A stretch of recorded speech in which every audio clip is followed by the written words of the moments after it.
Welcome back to the show, everyone. 10,000 Heroes. I'm your host, Uncle Rashad Delight. And thanks for coming back to our little clubhouse where we explore meaning and purpose, try and put it all together. I'm here to give you a healthy dose of support, affirmation. You're a hero. You're one of the 10,000, 10 billion.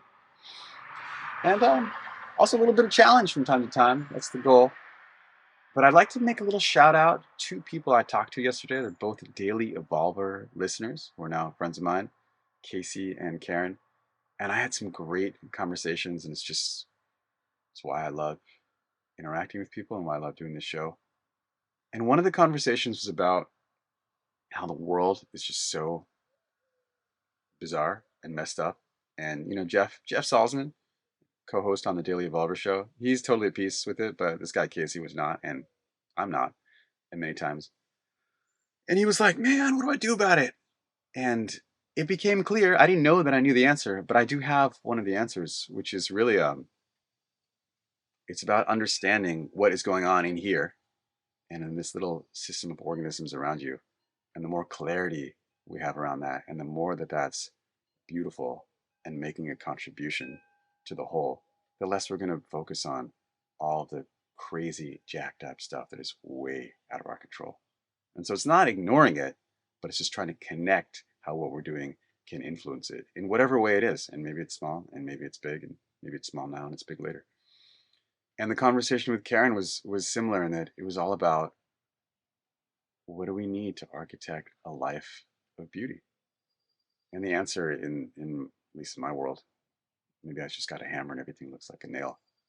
But the answer is this vision, this internal clarity of what a life of beauty means to us. And then there's all kinds of problems implementing it, but we don't even get to handle those problems until we figure out what we want. So, props. Really wonderful talking to you, both Karen and Casey. Shout out to you guys. And today, we're going to put on our funky hats and turn into explorers. My hat. All right, I got my hat. So, not just any kind of explorers, but psychogeographical explorers. And we're going to investigate a not so exotic land full of potential transformation and rich rewards. But unlike other explorers, when we get there, we're going to be incredibly respectful with the natives. We're going to learn and use all kinds of dope mediation skills we learned from Ken Cloak and other heroes. We are going to the land of unease. And you might ask me, Ankh, why are we going to the land of the unease? And I might tell you, dearly beloved, that is where the transformation is. So I'm going to tell you a couple of stories. Number one, this is Stephen Jenkinson and Uncle Jamal. The first episode of this podcast was an hour-long interview I did with a Sufi imam named Jamal Rahman. And I was just thinking this morning, we're getting to episode 100, and I think I should have him back on for 100 or 101. I mean, honestly, for my own personal sanity and growth, I should probably have him on every week. But then it would just be the Uncle Jamal show, which wouldn't be bad. So maybe I'll consider that.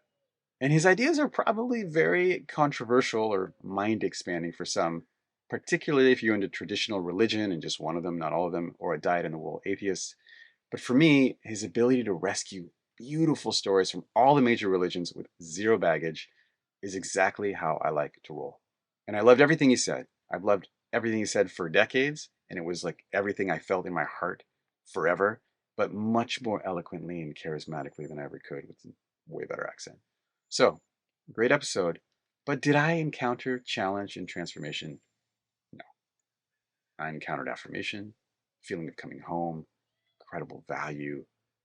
But it's different. That's different than challenge and transformation. And was there a moment of unease? Not that I recall. So I have this story. 18 months later, I had the opportunity to interview grief and ancestor superstar Stephen Jenkinson. And it was definitely my first real punching above my weight interview, as Stephen Jenkinson has a huge audience, and I did not at the time, and don't know. But I was super excited, as I had just seen Stephen perform a couple of nights before, and I loved both his ideas and his delivery. And in that interview, we talked a little bit about my journey as an Indian American atheist techie who got allergic to capitalism and spent years traveling all over the world, including India. And I asked Stephen if he thought it mattered that I got my world shaken by spending 5 years in India when I just as well could have spent 5 years in China and gotten many similar insights around spirituality, music, social ties, etc., or any other, ancient tradition in the old world. And Stephen asked me, it matters to whom? To you or to your ancestors? And I really felt like somebody punched me in the stomach. And I had no breath. And I paused for a full 10 seconds. And I don't even consciously believe in this concept of ancestors he's talking about. But that was unease. And again, it's just about, for me, this is just about not he's right and I'm wrong, or ancestors exist and we can feel them, or intergenerational trauma. It's not about that. I'm just talking about that moment of unease. And that moment of unease was growth. And now, for whatever reason, I won't think about how we relate to our dead in the same way ever again, rationally or not. Moment of unease, land of transformation. Here's a second story about my friend Lena. Last week, I had a call with my friend Lena, who's actively in the process of clarifying her vision and how she wants to live her life and the impact she wants to make. And it's super messy, as it usually is, and involves a mix of brainstorming and reaching out to people on LinkedIn and resumes and meditation retreats. And, it's all the internal and external stuff mixed together and stirred, a little bit of salt. That morning, we were hammering out the details for a new project she's launching, which are these really intimate, maybe 6-person dinner parties for women who've had these, sexual abuse experiences in their lives, and they need to share their story in a safe environment, something she's really motivated for. And I kept pushing her to nail down these little details, where is it going to be, what time, what day, how many people are there enough chairs? And she had this moment where she realized that this dream of hers, which she couldn't even vocalize a few months ago, was actually going to happen. And in that very moment in her mind, it went from just an idea that future Lena could potentially avoid to something that she had committed to doing. And through that commitment, it was infused with a breath of reality, like blowing life into a clay doll in that story. And she froze. I could see it on the Zoom call. She almost stopped breathing. I could see the tension in her face and her body, just even through the video call. She went there. She got her passport stamped. The land of unease, frozen like a deer. And then she snapped out of it. And for me, in both of these stories, the point is not to snap out of it. It's to be there and taste what is there. If Stephen hadn't led me there, I wouldn't have been changed by it. And if Lena hadn't gone there, she wouldn't be giving these dinner parties to her community. The land of unease is where the transformation lives. And I think we should all be a little bit obsessed with it, because it means the death of the current version of this self and the birth of the next version. And that's what I'm really poking around for in every client interaction and coaching call, and even every friendship. I'm just thrilled by being in the presence of those moments, whether it's for me or someone else. And especially when I can put it together, how that unease and that transformation are so closely related.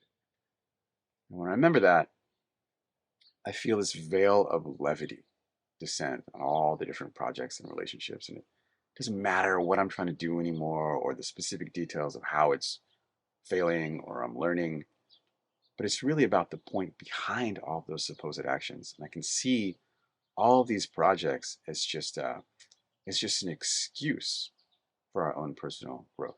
And the point is really about this journey.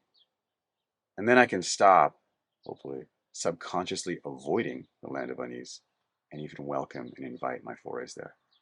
Because that's the whole point of it all, is to go through it.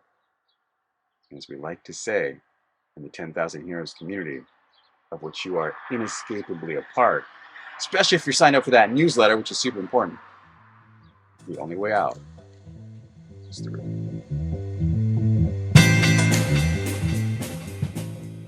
Hey, it's me again. If you like this episode and it made a contribution to your life, please consider signing up for the newsletter, because that would make a contribution to my life. Basically, what I'm looking for is more direct interaction with my listeners so I can improve the show. And the best way to do that is signing up for the newsletter, and then we can get into some tasty email discussions and the like. All right. Thanks.